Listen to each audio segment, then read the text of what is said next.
दुनिया इस समय एक ऐतिहासिक मोड़ पर खड़ी हुई है क्योंकि ईरानी मीडिया और प्रेस टीवी ने ईरान के सर्वोच्च नेता अयातुल्लाह अली खamenei की मौत का दावा कर दिया है और ट्रूथ सोशल पर अमेरिकी राष्ट्रपति ट्रंप ने भी इसे पुष्टि इसकी कर दी। देखिए, खamenei की मौत ने ईरान में राजनीतिक और सामाजिक हलचल पैदा कर दी है और देश में 40 दिन का शोक भी घोषित कर दिया गया है। इस अप्रत्याशित घटना ने पूरे खाड़ी क्षेत्र में देखिए सुरक्षा और भू राजनीतिक संतुलन को चुनौती भी दी है।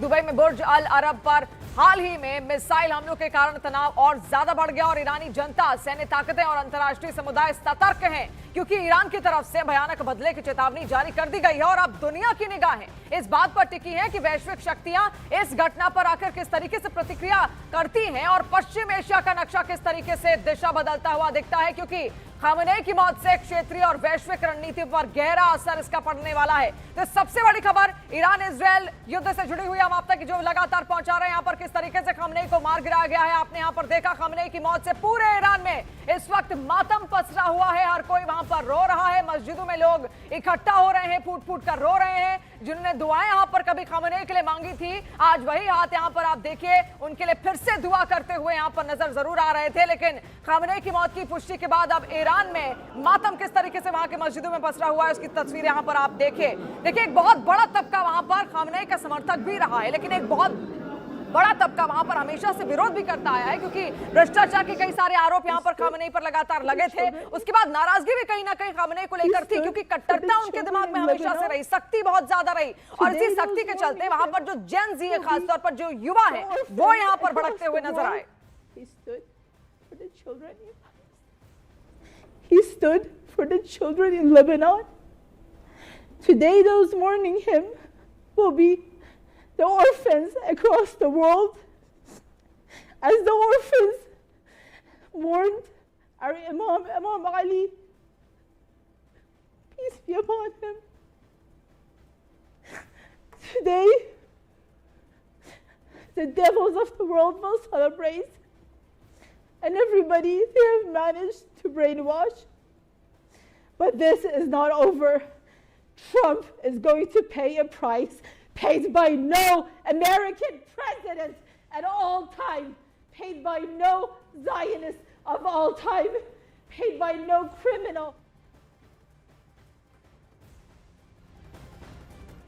तो आपने यहाँ पर देखा किस तरीके से एंकर भी एक इस खबर को बताते हुए यहाँ पर रो पड़ी है और इसके अलावा देखिए किस तरीके से मस्जिद में लोग वहां पर इकट्ठा हुए हैं और लोग भी अब लगातार रोते हुए बिलखते हुए वहां पर नजर आ रहे हैं। ये वही लोग हैं जो कट्टर समर्थक यहाँ पर खamenei के रहे हैं, हर बार उन्होंने अपने नेता को यहाँ पर चुना है और उसके बाद अब ये जब खबर इन तक पहुंचती है तो आप देखिए किस तरीके का माहौल वहां पर लगातार बना होता है। देखिए, इजरायल कल से ही इस बात को लगातार कह रहा था कि उसने खamenei को खत्म कर दिया है, लेकिन पुष्टि ईरान की ओर से नहीं की गई थी। लेकिन आज सुबह ये पुष्टि यहां पर कर दी गई ईरानी मीडिया की ओर से और शायद इस वजह से भी ये पुष्टि अब तक नहीं की जा रही थी क्योंकि यहां पर उनको लग रहा था कि अगर ये खबर बाहर निकल जाएगी तो जितने भी ईरानी समर्थक हैं, जो खamenei के समर्थक हैं, एक अलग ही गमगीन माहौल पूरे ईरान में यहां पर लग जाएगा। और क्योंकि ईरान पहले से ही बहुत ज्यादा वॉर में यहां पर था, इस वजह से ऐसी खबरें तुरंत नहीं दी जा रही थी। अब देखिए, एक बड़ी खबर इस वक्त आपको बता दें, पीवी सिंधु ने एक्स पर अपने पोस्ट कर अपने हालात बताए क्योंकि दुबई एयरपोर्ट पर वो फंसी हुई है। लगातार निकालने का काम वहां से भी भारतीय को किया जा रहा है। पीवी सिंधु इस वक्त दुबई एयरपोर्ट पर है। देखिए, कल भी हमने खबर आपको बताई थी, दुबई एयरपोर्ट को भी टारगेट यहां पर किया गया ईरान की ओर से।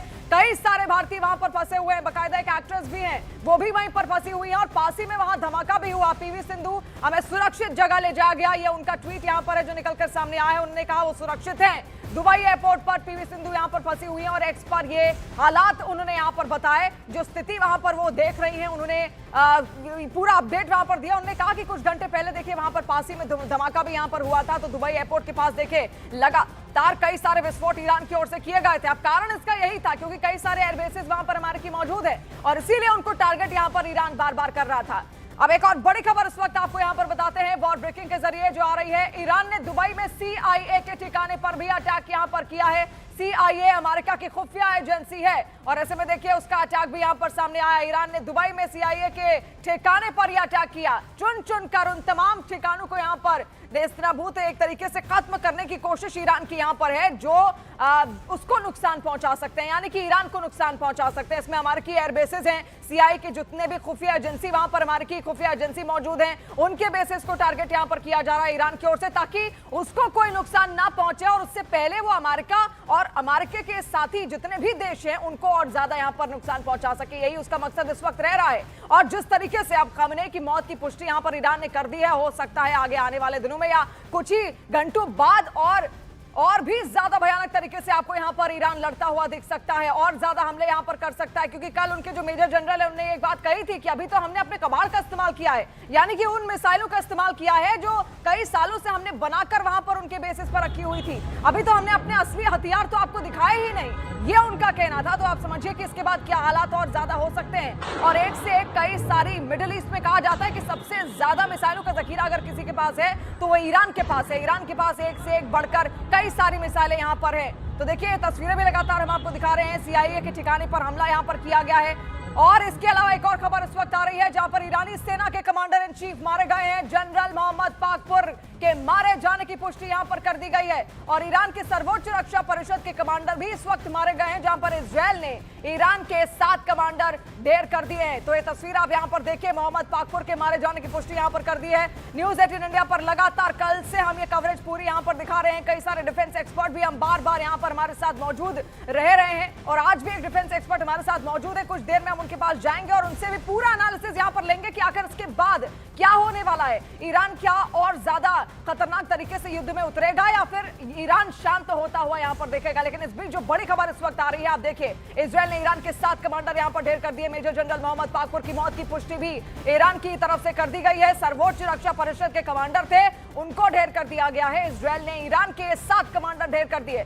इजरायल उस किसी भी चेहरे को नहीं छोड़ना चाहता है जो ईरान की सत्ता संभाल सकता है, जो ईरान के आर्मी को वहां पर लगातार उनका नेतृत्व कर सकता है। वो ऐसे किसी भी चेहरे को नहीं छोड़ना चाहता, और इसीलिए उनका सबसे बड़ा मकसद यहां पर वहां के राष्ट्रपति और खामेनेई थे। खामेनेई का खात्मा यहां पर हो चुका है, उनकी जो पुष्टि है इजरायल ने तो पहले ही कल ही कह दिया था, अब ईरान ने भी उसकी पुष्टि यहां पर कर दी है। लेकिन कई सारे उत्तराधिकारी भी अभी यहां पर ऐसे हैं जो निकलकर सामने आ सकते हैं। तो क्या उनको भी टारगेट करने की कोशिश इजरायल अभी से कर रहा है? इसको लेकर भी देखिए चर्चा यहां पर बहुत ज्यादा जरूरी है। लेकिन ये खबर इस वक्त बहुत बड़ी है और ईरान के लिए एक बड़ा झटका भी इसको कह सकते हैं। लेकिन ईरान वो देश है जो हारेगा तो नहीं, भले ही उसको कितनी भी मार पड़ जाए वो हारेगा नहीं, जवाब भी उसी तरीके से यहां पर देगा। ये बात तो साफ संतुष्ट है। अमेरिका ने जिस तरीके से वेनेजुएला में वहां पर मादुरोस को पकड़कर वो ले गए, वो हालात तो ईरान पर आप बिल्कुल नहीं ला सकते, ये ईरान ने यहां पर बता दिया है।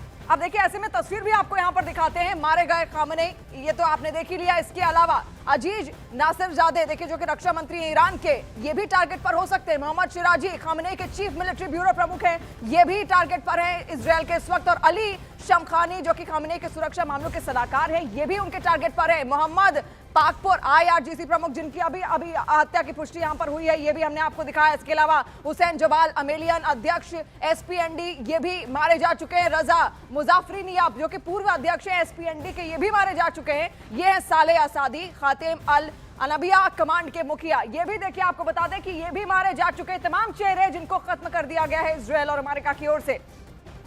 अब ये सभी तस्वीरें आप यहां पर देखिए किस तरीके से भयानक खौफनाक मंजर इस वक्त पूरे ईरान से देखने को मिल रहा है। ईरान के अलावा भी उन तमाम जगहों पर देखने को मिल रहा है जिन 8 देशों पर खुद ईरान ने अटैक किया। लेकिन ये ईरान की तस्वीरें आप देखिए, सब लोग भागते इधर उधर नजर आ रहे हैं। इसके अलावा सब जगह आपको आग ही आग वहां पर दिखेगी। बड़ी बड़ी इमारतों को नुकसान पहुंचा है, बड़े बड़े एयरबेसेस उसके खत्म कर दिए गए हैं। लोग आप देखिए किस तरीके से यहां पर। अच्छा एक और चीज आपको बता दें, खामेनेई मारे तो गए लेकिन कुछ लोग खुश भी हैं इससे, जो लगातार उनका पहले विरोध कर रहे थे। उसमें ये तस्वीर यहां से जो सामने आ रही है, ये आप देखिए किस तरीके से लोग नारेबाजी इनके खिलाफ पहले करते थे। लेकिन अब जब खबर ये सामने आई कि अमेरिका और इजरायल ने मिलकर उनको यहां पर मार गिराया गया है, तो उसके बाद आप देखिए सड़कों पर लोग उतरे और जश्न मनाते हुए यहां पर नजर आ रहे हैं। क्योंकि जो कट्टरता का इस्तेमाल वो करते थे, जो सख्ती का इस्तेमाल वो करते थे, वो बिल्कुल भी लोकप्रिय उनकी नहीं थी। हालांकि एक तबका जो पुराने लोगों का था वो उनको मानता चला आ रहा था, उनकी नीतियों को मानता चला आ रहा था, उस सख्ती को भी मानता चला आ रहा था। और अगर आपको याद हो, इसका एक सबसे बड़ा उदाहरण महसा अमीनी थी। महसा अमीनी जिनमें बुर्के को लेकर विवाद यहां पर हुआ था। एक और बड़ी खबर इस वक्त आपको बता दें जो वॉर ब्रेकिंग के जरिए हम आप तक पहुंचा रहे हैं। देखिए ईरान में इस वक्त 30 से ज्यादा जगहों पर हमले हो रहे हैं। 30 से ज्यादा जगह जहां ईरान के मिलिट्री कमांड सेंटरों पर हमला हो रहा है और इजरायल के ईरान पर हमले लगातार जारी हैं। आईडीएफ का कहना है कि ईरान के मिसाइल लॉन्चर तबाह कर दिए गए हैं, ईरान का डिफेंस सिस्टम तबाह कर दिया गया है। ये तस्वीर आप यहां पर देखिए, आईडीएफ ईरान का डिफेंस सिस्टम यहां पर तबाह हो चुका है। आईडीएफ का कहना है, इजरायली डिफेंस फोर्स का कहना है कि उनके कई सारे लॉन्चर्स हमने तबाह किए और ईरान में इस वक्त 30 जगहों पर हमला किया गया है। कई सारे कमांड सेंटर जहां से मॉनिटरिंग लगातार इस पूरी वॉर की हो रही है, इन पूरे हमलों की हो रही है, उनको यहां पर खत्म किया जा रहा है इजरायल की ओर से। और वही तस्वीर हम आपको दिखा रहे हैं। देखिए, आईडीएफ भी रुकेगी नहीं, इजरायली डिफेंस फोर्स। और शुरुआत से ही देखिए, एक ऐसा दौर था जब ईरान इजरायल बड़े अच्छे दोस्त भी थे, एक वो भी दौर यहां पर था, लेकिन सत्ता परिवर्तन हुआ, उसके बाद ये दुश्मनी धीरे धीरे करके बढ़ती चली गई। और खामेनी अपना सबसे कट्टर दुश्मन मानते थे इजरायल को। उनका मानना ही यही था कि इजरायल नक्शे में होना ही नहीं चाहिए, और इसीलिए ये युद्ध यहां पर छिड़ता हुआ आपने देखा। और इससे पिछले साल भी आपने देखा था किस तरीके से युद्ध 12 दिन चला था। अब एक और बड़ी खबर इस वक्त आ रही, जनरल अहमद वहीदी होंगे नए कमांडर इन चीफ। तो देखिए, लगातार नई नियुक्तियां भी ईरान में इस वक्त हो रही हैं। ईरानी सेना के नए कमांडर का यह ऐलान है, जहां पर जनरल अहमद वहीदी नए कमांडर यहां पर होंगे। ये खबर यहां पर इस वक्त निकलकर सामने आ रही है और ईरानी सेना का वो नेतृत्व करेंगे। ईरानी सेना के नए कमांडरों का ऐलान यहां पर कर दिया गया है। जनरल अहमद वहीदी का नाम यहां पर सामने आया। और अब देखिए, ईरान नए नए चेहरों को यहां पर मौका दे रहा है, चुन रहा है, लेकिन इन सब पर निगाह किसकी है? इजरायल की है। इजरायल जानता है अगर कोई भी नया चेहरा आया जो ईरान का नेतृत्व कर सकता है, ईरान की सेना का नेतृत्व कर सकता है, IRGC का नेतृत्व कर सकता है, उस हर चेहरे को यहां पर खत्म कर दिया जाएगा। और देखिए, अब हम डिफेंस एक्सपर्ट AK सिवाज जी इस वक्त हमारे साथ देखिए स्टूडियो में ही यहां पर मौजूद है, और फॉर्मर डिप्लोमेट अशोक जी भी इस वक्त हमारे साथ मौजूद हैं। आप दोनों का ही सबसे पहले तो बहुत बहुत स्वागत है। जिस तरीके के हालात यहां पर आप देख रहे हैं, AK सिवाज जी, आप तो कल से ही पूरा मॉनिटर कर रहे होंगे, आपका एनालिसिस क्या कहता है? ईरान को चोट तो बहुत बड़ी लगी खामनेई के मौत के बाद, लेकिन नई नई नियुक्तियां भी लगातार वहां पर हो रही हैं। आपको लग रहा है कि अब टिक पाएगा ईरान? देखो, सच्चाई ये है कि ये तो मानना पड़ेगा कि कहीं ना कहीं ईरान की रीढ़ की हड्डी तो टूटी है, क्योंकि अयातोल्ला अल खमैनी वहाँ के सुप्रीम लीडर ही नहीं थे, बिल्कुल टोटल कंट्रोल था उनके पास पावर का। मगर ये भी सच है, उन्होंने ये सोचा था कि अगर ऐसा कहीं लड़ाई के दौरान उनकी मौत हो जाती है तो सक्सेशन प्लान क्या होगी। मगर ये भी सच है कि जिस प्रकार से इजराइल ने हमला करके, हो सकता है उसकी जो पूरा परिवार है, जो उसका लड़का था, जो सक्सेशन प्लान का एक हिस्सा था, उसको भी मार दिया है। AK सिवाज जी, आपसे यहाँ पर समझूंगी। एक और बड़ी खबर जो इस वक्त आ रही है वो यहाँ पर बता दें। देखिए, वॉर ब्रेकिंग, इस वक्त 3 दिन के शोक का ऐलान कर दिया गया है पूरे ईरान में, और ऐसे में खामनेई की मौत पर अरब देशों में भी मातम है। इराक के मौलाना ने शोक का ऐलान किया है। मुग्धा अल सद्र का देखिए, अरब देशों में यहाँ पर मातम का ऐलान कर दिया गया है। 3 दिन के मातम का ऐलान यहाँ किया गया। खामनेई की मौत के बाद अरब देशों में भी ये मातम यहाँ पर देखने को मिल रहा है। और ऐसे में देखिए, सर्वोच्च नेता माने जाते थे। खामनेई की प्रसिद्धि अपने आप में इन तमाम अरब देशों में भी बहुत ज्यादा थी। जो मुस्लिम स्कॉलर्स थे उनको सर्वोच्च नेता मानते थे अपना, और जो उन्होंने कह दिया वो उन्होंने किया। ऐसा ही कुछ रुतबा था यहाँ पर खामनेई का। और लगातार देखिए, लंबी सत्ता की लड़ाई उन्होंने खुद भी यहाँ पर लड़ी है, और ऐसे में वो जानते हैं कि आखिर ईरान के लिए जरूरी क्या है। ईरान के लिए शक्ति उस वक्त जरूरी थी, उस शक्ति को उन्होंने लागू किया, लेकिन धीरे धीरे जैसे जैसे आगे की जनरेशन आती चली गई, इस शक्ति के खिलाफ वो होती चली गई। और हमने वो दौर भी देखा किस तरीके से लगातार खामनेई का विरोध भी यहाँ पर होता हुआ देखा था। तो 3 दिन के मातम का ऐलान यहाँ पर किया है अलग अलग अरब देशों ने। AK सिवाज जी, बहुत बड़ी छवि लेकर खामनेई यहाँ पर आते थे, और अब आप देख रहे हैं किस तरीके से अरब देश भी धीरे धीरे सामने आ रहे हैं। इराक में यहाँ पर देखिए मातम का ऐलान कर दिया गया है। जहाँ देखो, ये एक शिया लीडर थे, जहाँ पर भी शिया पॉपुलेशन है तो वाकई इनके साथ थी और उसको मातम मनाएंगे। मगर आप ये देखें, ईरान के अंदर भी 2 टाइप के टिपके के लोग थे, जो कि जेनजी थे, यंग थे, वो कहीं ना कहीं नाराज थे। जो बिजनेसमैन थे, इन्फ्लेशन बहुत ज़्यादा है, अनएम्प्लॉयमेंट थी, करप्शन बहुत ज़्यादा थी, तो कहीं ना कहीं जश्न का माहौल भी हो रहा है ईरान में। मगर अब सबसे बड़ा इम्पोर्टेंट क्वेश्चन आता है कि अब अयातुल्ला अल खमैनी के बाद कौन सुप्रीम लीडर बनेंगे, और उसके बाद कहीं ऐसा तो नहीं IRGC टेक कर ले, कंट्रोल कर ले। हाँ, IRGC का कमांडर भी, डिफेंस मिनिस्टर भी इस लड़ाई के दौरान मारे गए हैं, मगर उनकी जो नियुक्ति होगी, सबसे बड़ा डर है कि IRGC जो है बहुत ही ज़्यादा रेडिकल है। अगर आयाजिसी कंट्रोल करती है तो फिर क्या होगा। क्योंकि एक चीज़ समझे कि आयतुल्लाह अल खमैनी को कल ही जो स्टार्टिंग में ही इजराइल के सटीक हमले से मारे गए थे, मगर उसके बावजूद भी ईरान रुका नहीं। ईरान ने 7 से 8 देश जो हैं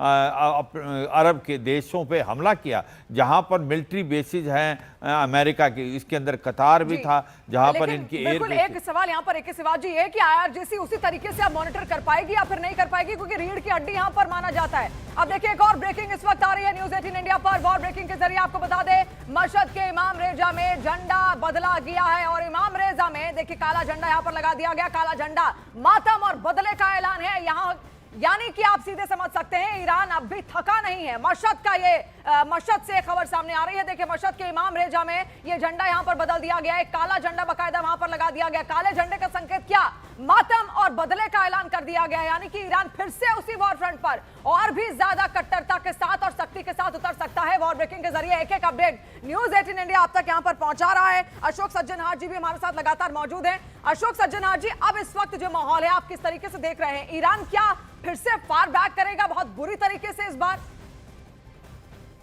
धन्यवाद मुझे आमंत्रित करने के लिए। देखिए, ये अब ईरान के ऊपर जो हमला हुआ है, जो आयतुल्लाह अली खमेनी को उन्होंने मार दिया है, तो उससे बहुत ही ज़्यादा धक्का पहुंचा है ईरान को। तो चारों तरफ जिसे कहा जाता है ना, एक वुंडेड एनिमल, एक बहुत ही उसको उसके ऊपर वार किया गया है। उस प्रकार से वो इधर उधर तितर बितर, अब उसमें कोई प्लानिंग नहीं है मेरे विचार से। देखिए, जो यहाँ पर ये अपना मिडल ईस्ट के कंट्रीज़ में, अरब कंट्रीज़ में, वेस्ट एशिया के कंट्रीज़ में, उसने जैसे दुबई में, यूनाइटेड अरब एमिरेट्स में, बहरीन में उसने हमले करने शुरू कर दिए हैं। वो उसके अपने हित में नहीं है। वो समझता है जो ये सभी अमेरिका का साथ दे रहे थे, परंतु ऐसी बात भी नहीं है। उन्होंने कहा था अमेरिका को, अगर आप हमला करेंगे तो हम आपको इसकी अनुमति नहीं देंगे, परंतु इसके बावजूद उन्होंने किया और ईरान उनके विरुद्ध अब ये ऐसे हमले कर रहा है। तो वहाँ के जो देश हैं वो भी अब ईरान के विरुद्ध खड़े हो जाएंगे और वो भी अमेरिका और इजराइल का साथ देंगे, क्योंकि उनकी अपनी जनता के ऊपर ये हमले किए जा रहे हैं। तो ये ईरान को ये सोची समझी, अब इसमें स्ट्रैटेजी उसकी नहीं है। ठीक है, आपने कहा इमाम रजा श्राइन पर जो वहाँ पर है, मशहद में है, वहाँ पर काले झंडे लगा दिए गए हैं, परंतु ये तो बिल्कुल ही नेचुरल है, क्योंकि अगर आपका सुप्रीम लीडर को आपके मारा गया है तो आपको उसका मातम मनाएंगे और उसका बदला लेने का आप जरूर ये प्रण लेंगे।